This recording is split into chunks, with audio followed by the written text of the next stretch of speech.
প্রথম হচ্ছে আমার ব্যবসা হচ্ছে আমি দুধের ব্যবসা করি এবং আমি তখন কলেজে পড়ি, বিবি কলেজে। আমরা গুরুত্ব দিই কাজের মানে, যাতে মানের সঙ্গে কোনো কম্প্রোমাইজ আমি করি না, তার কোয়ালিটির সঙ্গে কম্প্রোমাইজ করি না এবং যা কমিটমেন্ট করি সেই কমিটমেন্টটাকে 100% ফুলফিল করার চেষ্টা করি। আসানসোলের সবথেকে যেটা অভাব, পরিকাঠামোর অভাব, ইনফ্রাস্ট্রাকচার যেটা ডেভেলপমেন্ট বলি, রাস্তাঘাট, সেই রাস্তাঘাট নতুন নতুন রাস্তাঘাট করা দরকার। আসানসোলের উপরে একটা ফ্লাইওভার নেই, একটা জিটের উপরে একটা ফ্লাইওভার দরকার, যাতে ট্রাফিক ঠিকমতো স্মুথলি পাস করতে পারে। ইন্ডাস্ট্রি ডেভেলপমেন্ট যদি হয় এখানে, তাহলে আসানসোলের ডেভেলপমেন্ট হবে। আমার বিশেষ যে আছেন মানে মিতা রায়, ওরই তো শিক্ষা প্রতিষ্ঠান গড়ার প্রতিষ্ঠানের মূল কারিগর কিন্তু উনি। 25 ইয়ার সেলিব্রেশন হবে, প্রতি বছর 25 জন ছেলেকে আমরা স্কলারশিপ দেব। আজকালকার ইউথদের জেনারেশনে রাতারাতি বড় হব, রাতারাতি বড় লোক হব, এটা ইউথদের মধ্যে ট্রেন্ড দেখেছি। এটা করলে একটু ধৈর্যটা দরকার, ধৈর্যের সঙ্গে সঠিক পরিকল্পনার সঙ্গে পরিশ্রম করলে তার কিন্তু ফল পাবে। ঠাকুরের ইচ্ছায় সব থেকে আমি যেটা খুশি হয়েছি সেটা হচ্ছে মানস কৈলাস দর্শন, যেটা আমার স্ত্রীর সঙ্গে নিয়ে আমি ঘুরে এসেছি মানস কৈলাস। দেখুন, দেশ দেশ মাতৃভূমির আলাদা টান থাকে। আমি যতই ঘুরি না কেন সুইজারল্যান্ড, যতই নরওয়ে ঘুরি না কেন, যতই আমেরিকা ঘুরি না কেন, আমার দেশের মাটি আলাদা টান। সেই ঘুরলে 10-15 দিন পরে না উনি দেশে, নিজের দেশে। আমি এখন ভাতটা খুবই কম খাই এবং খুব যতবারই একটা ফলের দিকে ঝুঁকছি এখন বর্তমানে, ফল, একটু সবজির দিকে বেশি ঝুঁকছি এবং স্পাইসি ফুডটা একটু কম খাচ্ছি এখন। আমি আজ আছি কাল নেই, আমাকে কর্ম না, আমার কর্মটাকে মনে রাখবে, আমি কি কাজ করেছি। আজকে পার্সোনালি সচিন রায় কেউ না, আমি যদি আমি সমাজের জন্য কিছু কাজ করে যেতে পারি, আমি সোসাইটির জন্য কিছু কাজ করে যেতে পারি ভালো, সেই কর্মটাকে মানুষ মনে রাখে।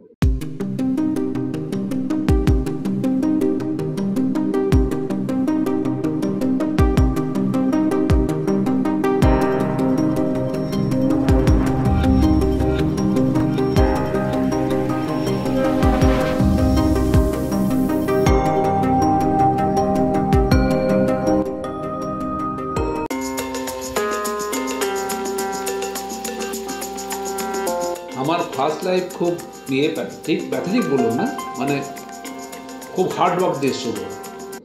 প্রথম হচ্ছে আমার ব্যবসা হচ্ছে আমি দুধের ব্যবসা করি এবং আমি তখন কলেজে পড়ি, বিবি কলেজে, এবং কলেজে পড়ি এবং আমি আগে একটা সেই দুধের বোতল ছিল কাচের, উপরে মাখন দিয়ে থাকতো, তো সেইগুলো নিয়ে সাইকেলের ক্যারিয়ারে করে দুধ নিয়ে আসতাম হন্ডর থেকে, আমাদের হসপিটাল মোড়ে বিক্রি করতাম।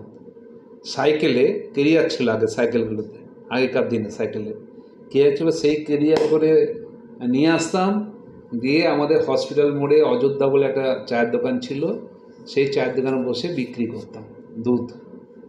সেই দিয়ে আমার ব্যবসা শুরু এবং খুব স্ট্রাগল করে আমি বড় হয়েছি। আমার সবসময় একটা কিছু করার মানসিকতা ছিল, কিছু করব, কিছু একটা করব, ক্রিয়েটিভ কিছু করব, এই মাইন্ডে কিন্তু সবসময় ঘুরতো, কিছু একটা করব। তো যখনই যেটা করতাম আমি খুব পজিটিভ মাইন্ডে করতাম যে আমি এটা করবই, সে মনের জোরটা আমার ছিল।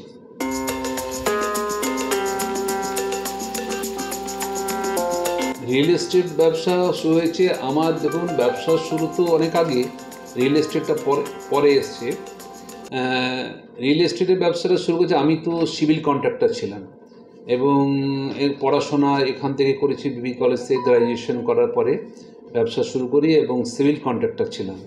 সিভিল কন্ট্রাক্টর থাকতে থাকতে আমাদের ব্রিক ফিল্ড করি এবং একটা ব্রিক ফিল্ড শুরু করে তারপরে 3টে ব্রিক ফিল্ড করেছিলাম দামোদরের পাড়ে এবং ঢাকেশ্বরী কটন মিলের পাশে। এবং তারপরে মনে করি যে আমার রিয়েল এস্টেটের এখানে ঘরের প্রচণ্ড চাহিদা ছিল তখন, এবং সেই চাহিদা দেখে অনেকেই আমাকে বলতে থাকে, আমার বন্ধু বান্ধব আত্মীয় স্বজন, যেগুলো করলে ভালো হয়, মানুষ বিভিন্ন রকম অসুবিধার মধ্যে পড়ে। তো তখন থেকে আমি একটু চিন্তাভাবনা ছিল মাথায়।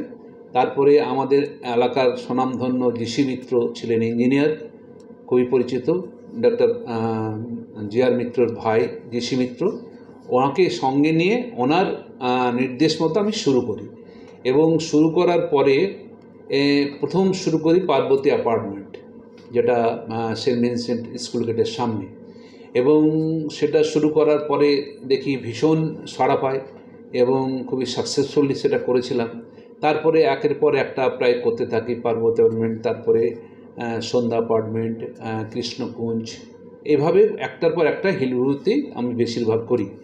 এবং তারপর করতে করতে এখন বড় বড় প্রজেক্ট আমি হাতে নিয়েছি এবং আশা করছি আগামী দিনে আরও বড় প্রজেক্ট হবে দিনের পর দিন। এবং আজ পর্যন্ত আমি যেটা সবথেকে গুরুত্ব সহকারে দিই, যেটা সবথেকে কোয়ালিটিটা মেনটেন করি এবং যে কাস্টমারকে যা কমিটমেন্ট করি সেটা ফুলফিল করার চেষ্টা করি। কারণ একটা মানুষ সারা জীবনে রোজগার দিয়ে একটা বাড়ি কেনে, ফ্ল্যাট কেনে, এবং সেটা সেই কষ্টের অর্জনের যে টাকা, সেটাকে যদি ঠিকমতো জিনিস আমি তার হাতে না দিতে পারি, তাহলে তার থেকে আর মনে হয় না অন্যায় কোনো কাজ হবে। তাই আমরা গুরুত্ব দিই কাজের মানে, যাতে মানের সঙ্গে কোনো কম্প্রোমাইজ আমি করি না, তার কোয়ালিটির সঙ্গে কম্প্রোমাইজ করি না, এবং যা কমিটমেন্ট করি সেই কমিটমেন্টটাকে 100% ফুলফিল করার চেষ্টা করি।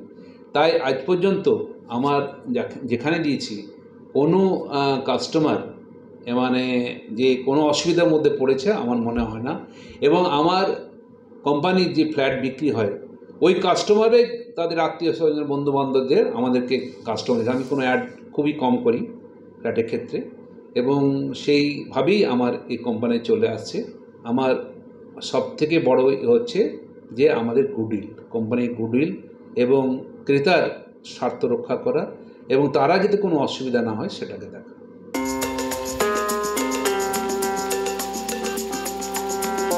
দেখুন, আমি প্রায় 30 বছর আগে শুরু করেছি কাজ। প্রথম করেছিলাম ওই পার্বতী অ্যাপার্টমেন্ট, তারপর কৃষ্ণকুঞ্জ, সন্ধ্যা অ্যাপার্টমেন্ট, এগুলো সব বাবার নামই করা। এবং সেটা করতে করতে এত বছর হয়ে গেল। তখনকার কাজ আর এখনকার কাজ অনেক তফাৎ। এখন নিয়মকানুন অনেক বেড়ে গেছে, কাগজপত্রের অনেক বেড়ে গেছে, এবং সবথেকে হচ্ছে যে আগে কোনো এত মানে দিতাম, সঙ্গে সঙ্গে প্ল্যান পাস হয়ে যেত 1 মাসের মধ্যে। এখন প্ল্যান স্যাংশন করা বিভিন্ন রকম নিয়ম হয়ে গেছে। হ্যাঁ, সেইগুলো করেই আজকাল মানে একটা প্ল্যান পাস করতে গেলে প্রায় 1 বছর সময় লেগে যাচ্ছে। তো যাই হোক, তার মধ্যে নিয়মের সঙ্গে যুগের সঙ্গে করেই তো আমাদের করতে হবে, তো সেভাবে করছি। আমার মনে হয় এখন যেটা এসছে আমাদের রেরা, সেটা রেরাটা সাথে ক্রেতাদের পক্ষে খুব ভালো হয়েছে, এবং যারা এই প্রফেশনে গুডউইলের সঙ্গে কাজ করছে তাদের পক্ষেও ভালো হয়েছে, আমাদের পক্ষেও সেটা রেরাটা খুব ভালো হয়েছে। ক্রেতা বিক্রেতা দুজনের পক্ষে এটা ভালো হয়েছে। আমি বলবো রেরার যা গাইডলাইন, সেই গাইডলাইন মেনে প্রত্যেককে করা উচিত। কারণ রেরাতে পরিষ্কার নির্দেশ আছে। যেমন আগে এক জায়গায় কাজ করে বিভিন্ন, এটা বেশিরভাগ মেট্রোপলিটন সিটিতে হয়েছে, এক জায়গায় ডেভেলপার টাকা নিয়েছে, সেই টাকা অন্য প্রজেক্টে কাজে লাগিয়েছে। ন্যাচারালি যে প্রজেক্টে কাজে লাগিয়ে যদি কোনো হয়, এই প্রজেক্টের যারা বায়ার তারা সাফার করেছে, ন্যাচারালি সেটা তখন তাদের সাফার করতে হয়েছে। মনে করুন 3 বছর হ্যান্ডওভারের কথা পাচ্ছি 10 বছর পরে। এই জন্য সেন্ট্রাল গভর্নমেন্ট সেটাকে আইনে, এই রেরা আইনে আছে, যা কমিটমেন্ট সেই কমিটমেন্ট ফুলফিল করতে হবে। যেই প্রজেক্টের টাকা নিচ্ছেন ক্রেতাদের কাছ থেকে সেখানে ইনভেস্ট করতে হবে। এইভাবে গাইডলাইনটা করে দেওয়াতে আমার মনে হয় ক্রেতার পক্ষে খুব ভালো হয়েছে, এবং সময় অনুযায়ী সমস্ত ক্রেতারা তাদের ফ্ল্যাট হ্যান্ডওভার পাবে, এবং যা কমিটমেন্ট সেগুলো 100% সেটা সঙ্গে পাবে। আমার মনে হয় এই রেরা আসাতে ক্রেতা বিক্রেতা উভয় পক্ষে খুব ভালো হয়েছে।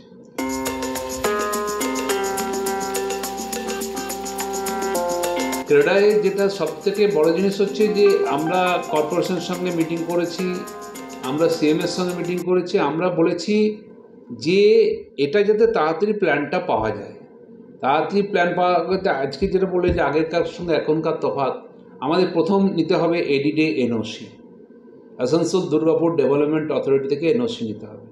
তারপরে সেটা যাবে ফায়ারে লেগে যাচ্ছে 4-5 মাস। সেই 4-5 মাস তারপরে যাবে কনভার্সনে লেগে যাচ্ছে প্রায় 5-6 মাস। তারপরে আসবে কর্পোরেশন।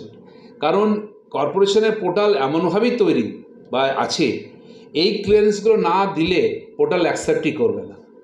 অতএব এইগুলোকে যদি লিঙ্ক করা হয় এবং এগুলো একসঙ্গে কাজগুলো করা হয় তাহলে তাড়াতাড়ি হবে। আমাদের প্রপোজাল সেগুলো দিয়েছি, কিন্তু এখনও কার্যকরী কোনো কিছু হয়নি। এখন ওইভাবেই চলছে। প্রথমে এডিটে এনওসি, তারপরে ফায়ারে এনওসি, ফায়ারে এনওসি পাওয়ার পরে কনভার্সন এনওসি পেলে তারপরে আমরা কর্পোরেশনে অ্যাপ্লাই করতে পারি। এতে আমাদের প্রায় 1 বছরের বেশি সময় লেগে যাচ্ছে। এই সময়টা যদি 1 মাসের মধ্যে সিঙ্গেল উইন্ডো সিস্টেম করে যদি 1 মাসের মধ্যে করা হয় আমাদের পক্ষে খুব ভালো হয়।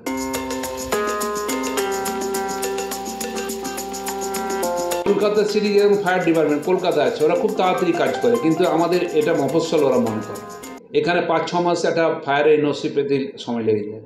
কলকাতার থেকে ডিজি আসবে, আসেনি, আজকে ওরও সময় নেই, এই হয়তো মিটিংই হয় না ফায়ারে। আমরা ডিএমকে বহুবার বলেছি, কিন্তু আমার মনে হয় কোনো কাজ হয় না। একটা প্র্যাকটিক্যাল আমরা রেফারেন্স দেবো যে কবে জমা করেছি আর কবে স্যাংশন পাচ্ছি। প্রায় 1 বছর বেশি সময় লেগে যাচ্ছে। আমার মনে হয় একটা জমি যে কিনছে তার তো ইন্টারেস্ট লাগছে জমিটা কেনা, সেটা যদি 1 বছর বদলে যদি 1-2 মাসের মধ্যে পাস হয়ে যায় তাহলে আমরা খুব খুশি হব। এবং আমার মনে হয় এর সঙ্গে ডাইরেক্ট ইনডাইরেক্টলি কয়েক লক্ষ মানুষ জড়িত আছে বিভিন্ন, যেমন ইট, বালি, চিপস, রং, লেবার যা টোটাল কস্টটা 30% লেবার লাগে। সে লেবার এই গ্রামাঞ্চল থেকে যে লেবাররা আসে তারা এখানের মধ্যে ইনভলভমেন্ট আছে। তো এইগুলো আমার মনে হয় সরকারের একটু নজর দেওয়া উচিত, প্ল্যানটা যাতে তাড়াতাড়ি স্যাংশন হয়।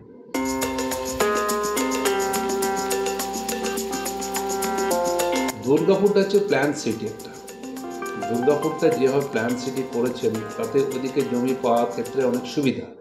এইদিকে প্রচুর জমি আছে, এইদিকে কিন্তু আমাদের ডেভেলপারদের কোনো জমি দেওয়া এখানে হয়নি আসানসোল দুর্গাপুর ডেভেলপমেন্ট অথরিটি থেকে। আমাদের যা কিছু করতে হচ্ছে কিনে করতে হচ্ছে জমি, এবং সেই জমি সত্যি যেটা বলেছেন একমত, শহরাঞ্চলে জমি এখন নেই, খুবই কম। এবার বাইরে বাইরে আউটসাইডে কিছু কিছু এখন হচ্ছে, তো সেইগুলো দুর্গাপুরের থেকে তুলনা করলে আমরা একটু পিছিয়ে আছি। এখানে কিন্তু প্ল্যান সিটি নয়, এবং দুর্গাপুরটা অনেক প্ল্যান সিটি। সেখানে জমির ব্যবস্থা আছে, রাস্তাঘাট অনেক চওড়া আছে, বিভিন্ন রকম সুবিধা আছে। আমাদের কিছু কিছু ডেভেলপমেন্ট এখন হচ্ছে, যেটা কন্যাপুর সাইডটা। বাকি অন্যান্য সাইডে কোনো নতুন রোডেরও হয়নি। তার জন্য আজকে এসবিগা রোডের ট্রাফিক জ্যাম সবসময় লেগে আছে, তার জন্য হটন রোডের ট্রাফিক জ্যাম লেগে আছে। এইগুলো আমার মনে হয় নতুন নতুন যদি পরিকল্পনা করা হয়, এডিডিএর তরফ থেকে নতুন রোড তৈরি করা হয়, তাহলে আসানসোল আরও ভালোভাবে ডেভেলপমেন্ট হবে।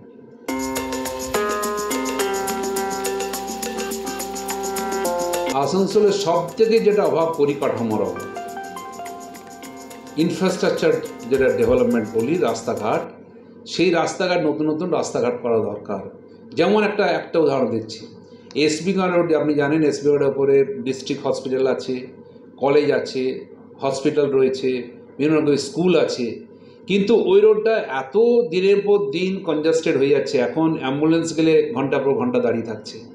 পরে একটা যেটা 5 মিনিটে যাওয়ার কথা আমাদের ডিস্ট্রিক্ট হসপিটাল থেকে আমাদের কোর্ট, সেখানে 1 ঘন্টা মিনিমাম লাগছে, ওনার 1.5 ঘন্টা লাগছে। কোনো একটা স্কুলের প্রিন্সিপাল আমাকে একদিন বললো যে আমার বিসি কলেজ মোড় থেকে এই আমার মানে হসপিটালে পার হতে 1 ঘন্টা 25 মিনিট লাগলো। তাহলে কী কারণে? ওই যে বোধা মোড়ে জ্যাম, হটন মোড়ে জ্যাম, হসপিটাল মোড়ে জ্যাম। তো এই পরিকাঠামোটা যদি ডেভেলপমেন্ট না হয়, এডিডিএর কাজটা কি? এডিডিএর কাজ হচ্ছে আগামী 20 বছরে কিভাবে পপুলেশন কীভাবে গ্রোথ হবে, তার ট্রাফিক কীভাবে বাড়বে, নতুন নতুন রোড করা। এখন তো নতুন রোড কোনো কিছু হচ্ছে না। যেমন আমি একটা বলছি যে এয়ারপোর্ট আমাদের যেটা হওয়ার কথা ছিল দামোদর থেকে আমাদের ডিস্ট্রিক্ট হসপিটাল, এর মধ্যেখানে যদি একটা 40 ফিট ওয়াইড রোড বার করে দেওয়া হয় তো অনেক ট্রাফিক জ্যাম কমে যাবে, কিন্তু নতুন রোড করার কোনো উদ্যোগ নেই। ওই দিকটা ব্ল্যান্ড পড়ে আছে একদম। ওই দিকটা যদি একটা রোড করা হয়, Damodar in between district hospital and Damodar river, একটা যদি 4 লেনের রোড করা হয়, তাহলে আসানসোল চেহারাই বদলে যাবে। এইগুলো করা দরকার, পরিকাঠামোর উন্নতিটা করা দরকার আমার মনে হয়।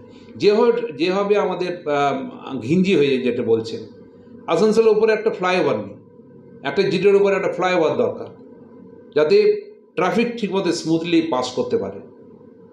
তো আমরা এগুলো প্রপোজাল দিয়েছি। তো যে কোনো কারণে হোক, আমাদের স্টেট গভর্নমেন্টের হয়তো ফিনান্সিয়াল কোনো প্রবলেম আছে, আমার মনে হয় পরিকাঠামোর উন্নতিটা খুবই দরকার।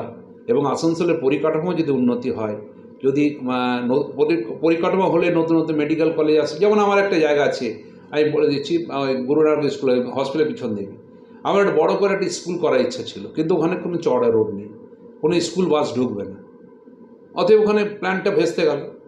অতএব আমার পরিকাঠামো উন্নতিটা আগে দরকার, রাস্তাগুলো নতুন রাস্তা দরকার, যেভাবে পপুলেশন বাড়ছে, যেভাবে গাড়ি ঘোড়া বাড়ছে, যেভাবে আস্তে আস্তে বাড়ছে, আগামী 20 বছরের কথা চিন্তা করে সেই পরিকাঠামোটা আমার ডেভেলপমেন্ট করা দরকার।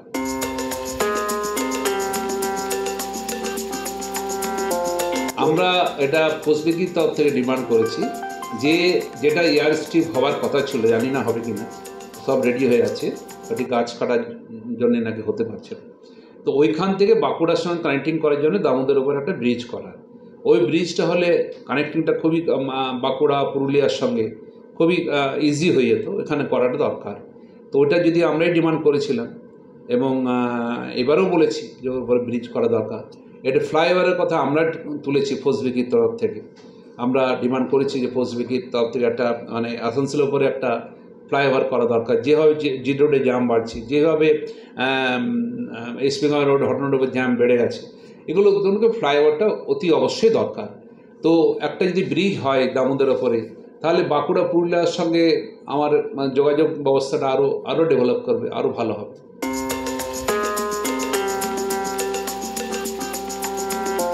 তো কবি দত্ত হয়েছেন, আমরা খুব খুশি এবং আমাদের ব্যবসায়ী সংগঠনের মধ্যে একজন। আমরা নিশ্চয়ই আসানসোলে যে সমস্যাগুলো সেগুলো নিশ্চয়ই তুলে ধরব এবং যেগুলো আগে তাপস বন্দ্যোপাধ্যায়কে তুলে ধরেছে, এবারও সেটা তুলে ধরব যে আসানসোলের বুকে একটা ফ্লাইওভার করার জন্যে, একটা ব্রিজ করার জন্য এবং আসানসোলের পরিকাঠামো যাতে উন্নতি করা যায় সেটা নিয়ে আমরা নিশ্চয়ই তার কাছে বসবো, আলোচনা করব, তুলে ধরব।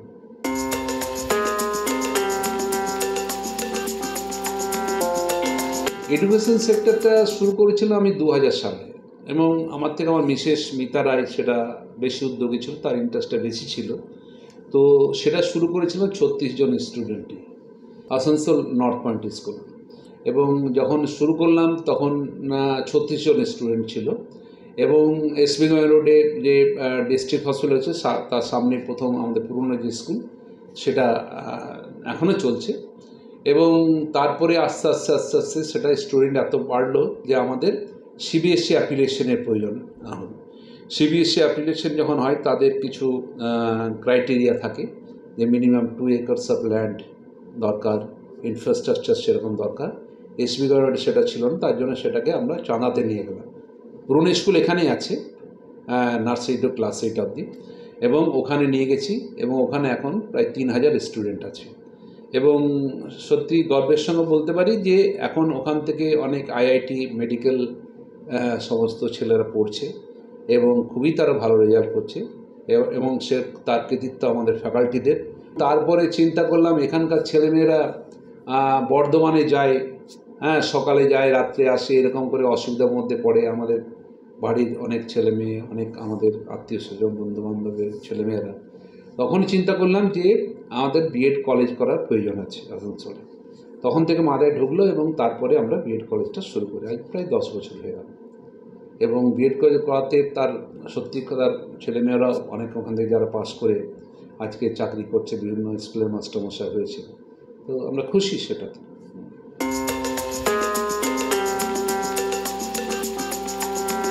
চাহিদা কিন্তু বাড়ছে না, যেগুলো চাহিদা ছিল সেগুলো ভাগ হচ্ছে একটু আস্তে আস্তে সব হোটেলে। মনে করুন আমি যখন হোটেল খুলেছিলাম আজ থেকে 20 বছর আগে, তখন অকুপেন্সি রেট ছিল প্রায় 80%, 90%। এখন সেটা ডাউন হয়ে এসছে, অকুপেন্সি রেট 50%। তখন এগুলো ডিভাইডেড হচ্ছে, যেগুলো হচ্ছে সেগুলো ডিভাইডেড হচ্ছে। কারণ ব্যবসার গ্রোথ যদি বাড়ে, নতুন নতুন কলকারখানা, নতুন নতুন যদি বিজনেস সেখানে আসে, তাহলে অটোমেটিক্যালি এটা তো কমার্শিয়াল এরিয়া, এগুলো তো কোনো ট্যুরিস্ট প্লেস নয়। আজকে বোলপুর ডেভেলপ করছে, ওটা শান্তিনিকেতনের ট্যুরিস্ট প্লেস, দিনের পর দিন হোটেল হচ্ছে, ট্যুরিস্ট আসছে ওখানে। এখানে কোনো ট্যুরিস্ট তো আসছে না, এখানে বিজনেসম্যানরা আসছে। অতএব আমাদের বিজনেস গ্রোথটা যদি হয় তাহলে আরও সংখ্যা বাড়বে এবং এখানে হোটেল ব্যবসায়ীরা খুব একটা ভালো অবস্থায় যে আছে তা নয়, আমরা কোনোরকম এখন চালাচ্ছি হোটেল। তো আমাদের ব্যবসার ডেভেলপমেন্টটা সবথেকে বেশি জরুরি।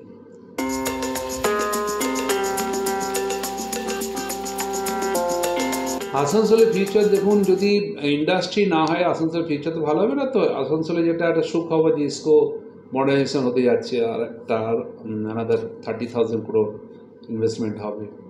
এরকম যদি কিছু কিছু নতুন শিল্প এখানে আসে তাহলে আসানসোলে ডেভেলপমেন্ট হবে। তাছাড়া আসানসোল যেরকম জায়গা ছিল সেরকম থাকবে। আমরা কিছুদিন আগে আমাদের চিফ মিনিস্টারের সঙ্গে দেখা করে বলেছি যে আসানসোলে যেগুলো পুরনো কারখানা যেগুলো বন্ধ হয়ে পড়ে আছে, যেমন হিন্দুস্তান পিলকিংটন গ্লাস ওয়ার্কস, যেমন ইন্ডিয়ান অক্সিজেন, যেমন রেকিট কোলমেন যে বুল ফ্যাক্টরি যেটাকে বলে, স্টেট গভর্নমেন্টের যে কারখানা যেগুলো ছিল সেগুলো যারা নিয়েছে তারা হয় কারখানাগুলো খুলুক, কিংবা এমএসএমইদের জন্য সেগুলোকে অ্যালট করা হোক। গভর্নমেন্ট যদি অ্যালাউ করে বেটার, নাহলে আমাদেরকে সংগঠনকে দেওয়া হোক। গভর্নমেন্টের উপযুক্ত মূল্য দিয়ে আমরা সেটা আমাদের ছোট ছোট যারা ইন্ডাস্ট্রিয়ালিস্ট রয়েছে এমএসএমই, তাদেরকে আমরা সেটা ডিস্ট্রিবিউশন করবো। তাহলে ছোট ছোট ইন্ডাস্ট্রি যদি হয় তাহলে ডেভেলপমেন্ট করবে, এভাবেই ডেভেলপমেন্ট হবে। তো সেটা আমরা মাননীয় মন্ত্রীকে, চিফ মিনিস্টারকে সেদিন আমাদের ডেকেছিলেন, আমরা সেই অফারটা দিয়েছি। উনি বলেছেন এটা নিয়ে চিন্তা করছি। আমার মনে হয় এইভাবেই যদি ইন্ডাস্ট্রি ডেভেলপমেন্ট যদি হয় এখানে, তাহলে আসানসোলের ডেভেলপমেন্ট হবে। আমাদের সেটা প্রাইভেট সেক্টরে, পাবলিক সেক্টরে, আমাদের উভয়ের চেষ্টায় আমার মনে হয় সেটা আমরা আশাবাদী, সেটা নিশ্চয়ই আগামী দিনে আসানসোলে একটা ভালো হবে।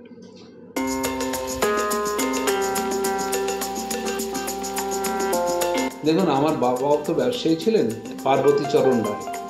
তার জন্যে বাবার মারা যাওয়ার পরে আমার যত প্রজেক্ট বা যা করি বাবার মায়ের নামেই করার চেষ্টা করি। কারণ পার্বতী একটা ব্র্যান্ড নেম আমাদের, এখন পার্বতী গ্রুপসের আন্ডারে সমস্ত কিছু বাবার নামে। অতএব সেই শ্রদ্ধা জানিয়ে বলছি, উনি যেভাবে আমাদের মানুষ করেছেন, যেভাবে কাজ করার নির্দেশ দিচ্ছেন সেইভাবেই আমরা চলছি। এবং উনি সমাজকর্মী ছিলেন, সমাজে কাজ করতে ভালোবাসতেন। আমরাও সেটা চেষ্টা করি যে সমাজের জন্য কিছু করার জন্যে। এবং স্কুল করার নির্দেশ ওনারও ছিল, ইচ্ছা ছিল, সেটা হয়তো উনি করে যেতে পারেননি, তাই আমি করছি। এবং আগামী দিনে আমার ছেলেও স্কুলের হাল ধরেছে। আমি তখন বলেছি এটাকে শিক্ষা প্রতিষ্ঠানকে এগিয়ে নিয়ে যাওয়ার জন্য। কলেজ রয়েছে, আরও শিক্ষা প্রতিষ্ঠানকে আরও এক্সপেনশন করার আমাদের প্ল্যানিং আছে। ফিউচার প্ল্যানিং আরও আছে, যেগুলো জব ওরিয়েন্টেড কিছু কোর্স আছে সেইগুলোকে করার নেক্সট ইয়ারে আমরা বলবো। আগে থেকে বলে লাভ নেই। জব ওরিয়েন্টেড কিছু কোর্স আরও চালু করার ইচ্ছা আছে, যাতে এখানকার ছেলেমেয়েরা আসানসোলে বসে সেইগুলো সুযোগ পায়। তো এগুলো ধীরে ধীরে হবে। এবং ছেলেও এখন গৌরব সে দায়িত্ব নিয়েছে, এবং উনিও বাইরে থেকে পড়াশোনা করে এসছেন। নিশ্চয়ই ওনার চিন্তাধারা একটু আমাদের থেকে আরও ব্রড হবে, এবং ওর চিন্তাধারা নিয়ে ও এগিয়ে যাবে। আমি তাকে সাপোর্ট করব, এটাই ঠাকুরের কাছে আশীর্বাদ। ও আরও বড় হোক, শিক্ষা প্রতিষ্ঠানের মাধ্যমে এগিয়ে যাক, এটাই আমি কামনা করছি।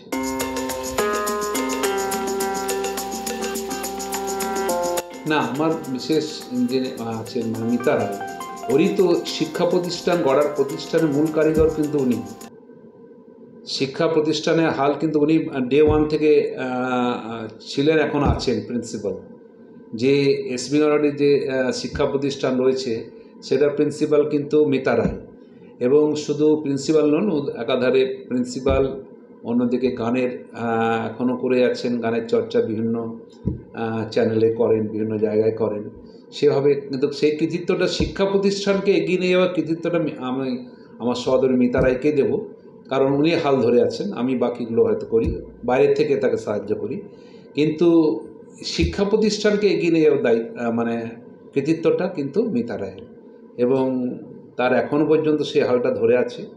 আমি মনে করি যে যোগ্য জায়গায় আমি দায়িত্বটা দিয়েছি, এবং এরপরে ছেলে সেই দায়িত্বটা আরও নিয়েছে, আরও খুশির খবর, এবং সে এগিয়ে নিয়ে যাবে তার মতো করে।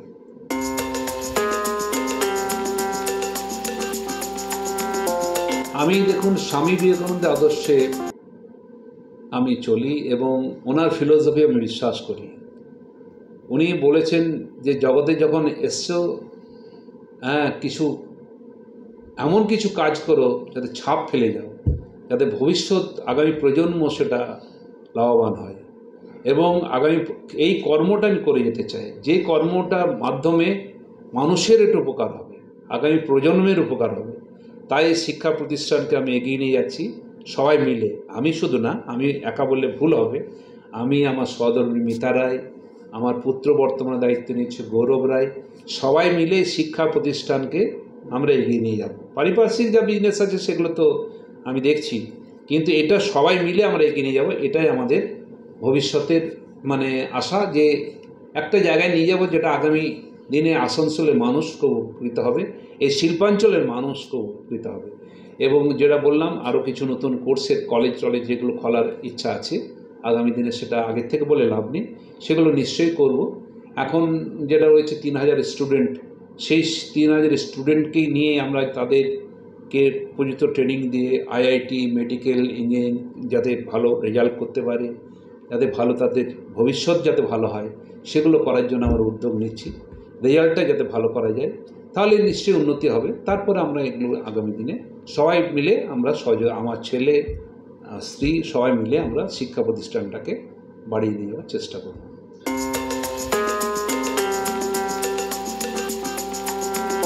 তাদের উদ্দেশ্যে একটাই কথা বলবো, যে কঠোর পরিশ্রমের কোনো বিকল্প নেই, পরিশ্রম করতেই হবে।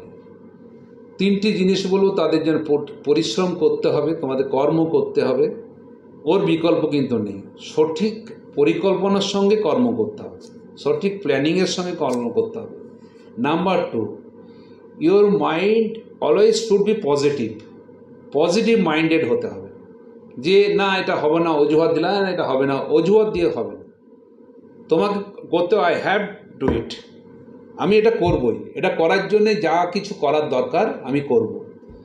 স্বামী বিবেকানন্দ কি বলেছেন? Arise, wake and stop not till the goal is reached. লক্ষ্যে পৌঁছানো না পর্যন্ত তুমি থামবে না, ওখানে কোনো অজুহাত চলবে না। আমি যদি ইঞ্জিনিয়ার হতে চাই, ইঞ্জিনিয়ার হওয়ার জন্য যা কিছু করার করব। আমি যদি ডক্টর হতে চাই, ডক্টর হওয়ার জন্য যা কিছু করার করব। আমি যদি ভালো বিজনেসম্যান হতে চাই, ভালো বিজনেস হওয়ার জন্য আমি কঠোর পরিশ্রম করব, সঠিক পরিকল্পনার সঙ্গে সেটা করতে হবে। 1 নম্বর হার্ড ওয়ার্ক, এর বিকল্প নেই। সঠিক পরিকল্পনা সহ হার্ড ওয়ার্ক করতে হবে, পজিটিভ মাইন্ডের হতে হবে, কোনোদিন নেগেটিভ মাইন্ডেড হওয়া চলবে না।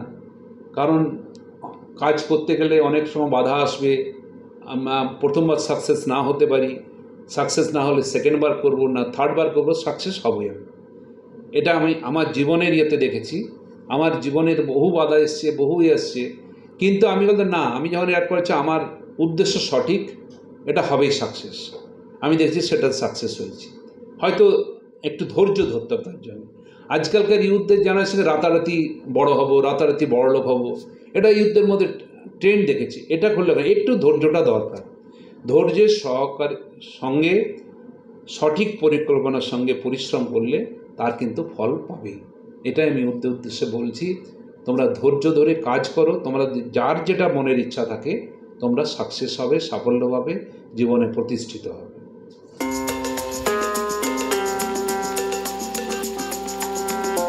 আমার সব থেকে ভালো লাগে অফ টাইম হলে গান করতে, আবৃত্তি করতে, এই কালচার প্রোগ্রাম ভালো ভালো দেখতে, শুনতে, করতে সবই ভালো লাগে। আমি ছোটোবেলা থেকে অভিনয় করেছি, স্কুলে পার্টিসিপেট করেছি ড্রামাতে, প্লাস কলেজে করেছি, এখনও গান করি আমাদের বিভিন্ন রকম আমাদের রটারি ক্লাবে বা ইয়েতে, ওই ঘরোয়া আমরা বাথরুম সিঙ্গার, এই করতে আনন্দ করে ভালো লাগে। আর আমার হবি হচ্ছে আমার একটু বেড়ানো।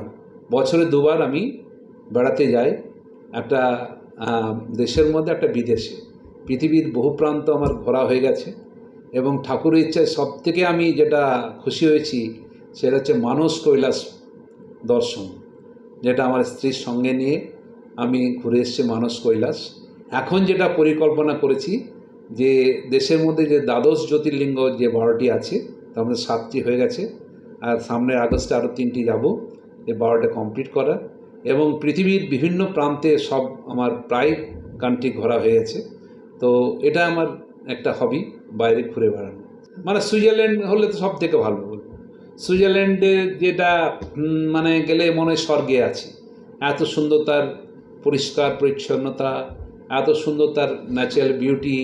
হ্যাঁ, তো ভূস্বর্গ, যেটা আমরা কাশ্মীরকে ভূস্বর্গ বলি, ওটাও ভূস্বর্গ সুইজারল্যান্ড এটাকে। তো সেটার একটা রকম সৌন্দর্য। আবার মানস কৈলাস গেলে মানসের তীরে যখন মানুষের স্নান করছে মানস সরোবরে, তার ফিলিংস আলাদা, তার স্মেল একটা পাওয়া যায়। বাবার মহাদেবের তীর্থ বাসবী বলে, ওখানে মনে হয় সত্যি মনে হয় যে বাবা বিচরণ করছেন। মানস কৈলাসে যখন স্নান করছি, হ্যাঁ, গৌরীকুণ্ডের সামনে যখন গেছি, মনে হয় পার্বতী দেবী পার্বতী এখানে স্নান করতেন, মনে হচ্ছে লোম খাড়া হয়ে যাচ্ছে, যে মনে হচ্ছে পার্বতী এখানে ঘুরে বেড়াচ্ছে। যখন কৈলাসে গেলাম, কৈলাস পর্বতে যখন প্রদক্ষিণ করছি, সামনে যখন গেলাম, নন্দী ভিড়িঙ্গি মনে হচ্ছে সামনে দাঁড়িয়ে আছে, তার আকৃতি, তার জটাধারী আমাদের মহাদেব দণ্ডায়মান ওখানে, আর সামনে হচ্ছে নন্দী ভিড়িঙ্গি দাঁড়িয়ে আছে, তোর ফিলিংস আলাদা। আবার যখন ইজিপ্ট গেলাম, মিশরে যে পিরামিড, যার 4000-5 বছর আগেকার যে সমস্ত মমি, সেগুলো দেখলে তার ফিলিংস আলাদা। যখন কেনিয়া গেলাম, মাসাই মারা জঙ্গলে, সারা পৃথিবীর সব জন্তু জানোয়ার কীভাবে রয়েছে, যখন নাইট সাফারি করছি মাসাই মারা জঙ্গলে, ওয়ার্ল্ড ফেমাস কেনিয়াতে, তখন তার ফিলিংস আলাদা। তো এরকম বিভিন্ন দেশের বিভিন্ন রকম ফিলিংস আলাদা। যখন আমেরিকা গেলাম, যখন ঘুরে বেড়াচ্ছি রাত্রে এতে নিউ ইয়র্কে, তার ফিলিংস আলাদা। ইউরোপের মধ্যে আমি নরওয়ে যখন এতে যাচ্ছি, ট্যানেলগুলোতে যাচ্ছি, বিভিন্ন যাচ্ছি, তার স্ক্যান্ডিনেভিয়া জায়গাতে, তার ফিলিংস আলাদা। আইসল্যান্ড গেলাম, আইসল্যান্ডের 6 মাসে নরওয়েতে সূর্যের আলো থাকে না, 6 মাস অন্ধকার থাকে, তো সেখানে ফিলিংস আলাদা। তো এক একটা জায়গায় এক একটা বিউটি আছে, তো সবই ভালো। তো তার মধ্যে সুইজারল্যান্ড নিশ্চয়ই ভালো, নরওয়ে নিশ্চয়ই ভালো স্ক্যান্ডিনেভিয়ার মধ্যে। আর সব থেকে সামথিং ডিফারেন্ট হচ্ছে মানস কৈলাস। ওটাকে বলে বোঝানো যাবে না যে কী। যখন আমরা মানসে স্নান করছি, ওই মানে ঠান্ডা জল, আর ওখানে সমস্ত তো যারা স্নান করতেন, আমাদের সমস্ত দেবীরা স্নান করতেন ওখানে, তো তার ফিলিংস আলাদা। তো করে যখন যজ্ঞ করছি সামনে মানস কৈলাসপতি দণ্ডায়মান, সেখানে আমাদের সব থেকে ভাগ্যের ব্যাপার হয়েছিল যে 10 জন সাধুসঙ্গ পেয়েছিলাম ভারত সেবাশ্রম সঙ্গে, না রামকৃষ্ণ মিশনের স্বামীজিরা আমার সঙ্গে গিয়েছিলেন। যখন ওখানে ওনারা যজ্ঞ করছে, আমরা গান করছি, হ্যাঁ, তখন তার সে দৃশ্যটাই আলাদা।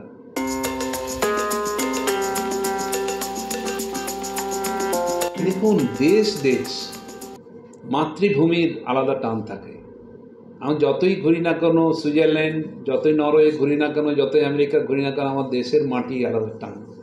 সেই ঘুরলে 10-15 দিন পরে না উনি নিজের দেশেই না। ওদের যেটা অ্যাডভান্টেজ যেটা হচ্ছে, ওদের পপুলেশন কম, 1 নাম্বার।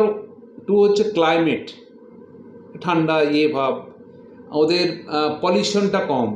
নাম্বার 3 হচ্ছে ওদের ক্লিননেসটা কম, অনেক বেশি, যেহেতু এরিয়া বেশি, পপুলেশন কম, সবাই সেন্সেবল, সিভিক সেন্স অনেক বেশি, এখানে নোংরা নেই, একটা ক্লিয়ার পরিষ্কার পরিচ্ছন্নতা, সমস্ত পরিবেশ, এগুলো ভালো লাগে। ডেভেলপ কান্ট্রি এগুলো তো আছেই, কিন্তু সেগুলো দেখলে খুবই ভালো। ওখানে কোনো, যেমন আপনি যে সুইজারল্যান্ডে যান, লোক সংখ্যা খুবই কম, রাত্রিবেলে লোক নেই, রাস্তায় লোকের সংখ্যা কম। আমরা যখন স্ক্যান্ডিনেভিয়া গেলাম, অসলোতে, ওখানে কোনো লোকই নেই, রাস্তায় লোক সংখ্যা কম, সব গাড়িতে আসছে, মলে ঢুকছে, বাজার করছে, বেরিয়ে যাচ্ছে। তো ওদের সেই রকমভাবে ওদের আমাদের সেগুলো ওর ভালো লাগবে না। আমরা একটু না 4 জন বসে আড্ডা না মারলে ভালো লাগবে না। তো সেগুলো এখানকার একরকম, ওখানকার একরকম, তো আমরা সেইভাবে অভ্যস্ত। তো নিশ্চয়ই তাদের একটা অ্যাডভান্টেজ হচ্ছে পপুলেশন কম, তাদের সিভিক সেন্সটা অনেক বেশি। আমাদের কী ডিউটি, আমার কী করণীয় সেটা আমি জানি। আমি আমার নিজের দেশটাকে ভালোবাসি। তারা এনভায়রনমেন্টটা খুব ভালো, ঠান্ডা ওখানকার ওয়েদার, সেখানে এগুলো ভালো অ্যাডভান্টেজ ওদের রয়েছে।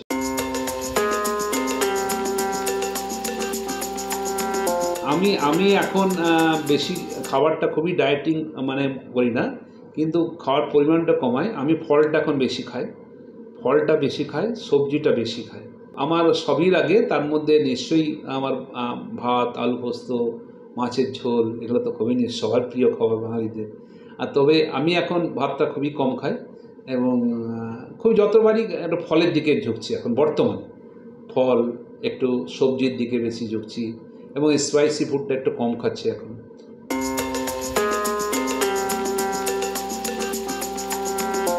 শচীন রায় যেন সমাজকর্মী হবে, শুধু নিজের জন্য যে চিন্তা করব, অপরের জন্য আমি চিন্তা করব, এবং আমি চিন্তা করব যে সমাজের জন্য কিছু করে যাওয়ার জন্যে, যেটা আগামী দিনে আগামী প্রজন্ম তাতে লাভবান হবে, আগামী প্রজন্মের যাতে ভালো হয়। নিজের জন্য আমি কিছু এখন চিন্তা করব, আমি যা করব নিজের যাতে গরিব মানুষ, বিশেষ করে সাধারণ মানুষের যাতে উপকার হয়, সাধারণ মানুষের যাতে কোনো কাজে লাগে, সেই সব জিনিস করার আমি চিন্তা করব। না, আমার কর্মের দ্বারা মনে রাখবে, আমার কাজকে মনে রাখবে। আমি আজ আছি, কাল নেই, আমাকে কর্ম না, আমার কর্মটাকে মনে রাখবে, আমি কি কাজ করেছি। আজকে পার্সোনালি শচীন রায় কেউ না, আমি সমাজের জন্য কিছু কাজ করে যেতে পারি, আমি সোসাইটির জন্য কিছু কাজ করে যেতে পারি ভালো, সেই কর্মটাকে মানুষ মনে রাখবে। আমার কি টাকা পয়সাই থাকে বেশি, আমার টাকা পয়সার মানুষের কী যায় আসে, আমার আছে তো কী আছে, অন্যের যদি টাকা থাকে আমার কি আছে, আমার যদি থাকে তো অন্যের কী আছে। আমি যদি তাদের জন্য কিছু করতে পারি, আমি যদি আজকে স্কুলটাকে বাড়িয়ে যেতে পারি, স্কুলটা যদি জব ওরিয়েন্টেড আর কোর্স করে যেতে পারি, সেখানে সাধারণ ছেলে মেয়েদের শিক্ষার ব্যবস্থা করে যেতে পারি। আজকে বিএড কলেজ হচ্ছে, সেখানে সাধারণ ছেলেমেয়েরা পড়তে পারছে। এইভাবে যদি কিছু কাজ করতে পারি, আমি অনেক ইয়েতে মন্দির করেছি, অনেক জায়গায় এই যে স্কলারশিপ দিচ্ছি গরিব ছেলে মেয়েদের, এর মাধ্যমে মনে রাখবে যে স্কলারশিপ দিচ্ছে। এই বছর আমাদের পরিকল্পনা আছে, আমি বলে রাখছি আপনাকে, এই বছর আমাদের ঠিক করেছি যে আমাদের এবছর 25-এ 2000 সালে স্কুল শুরু হয়েছিল, 25 ইয়ার সেলিব্রেশন হবে। প্রতি বছর 25 জন ছেলেকে আমরা স্কলারশিপ দেব, গরিব এবং মেধাবী ছেলে মেয়েদেরকে। তো এইভাবেই মানুষ মনে রাখবে, এইভাবেই আমি কাজ করতে চাই আগামী দিনে, এবং এইভাবে বেঁচে থাকতে চাই।